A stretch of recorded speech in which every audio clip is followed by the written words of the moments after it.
কোরআন তাবিজের জন্য আসে নাই, কোরআন তাবিজ লেখার জন্য আসে নাই, চোর ধরার জন্য আসে নাই।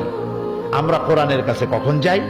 মসজিদের ইমাম সাহেব মৌলানা সাহেবের কাছে যাই, হুজুর আমার তো বইয়ের স্বর্ণের চেন চুরি হয়ে গেছে, একটু চাউল পোড়া দেন। বিশ্বাস করুন, চাউল পোড়া দিয়া যদি চোর ধরা যেত, অন্তত মুসলিম রাষ্ট্রগুলিতে পুলিশের চাকরি থাকতো না। সমস্ত মুসলিম দেশের খানাগুলিতে চাকরি হতো মৌলভী সাহেবদের। সেখানে বস্তায় বস্তায় চাউল দিয়ে বলা হতো, আপনারা চাউল পড়বেন আর চোর ধরবেন। প্রিয় ভাই সব, জেন তাড়াবার জন্য আর চাউল পড়ে চোর ধরার জন্য কোরআন আসে নাই।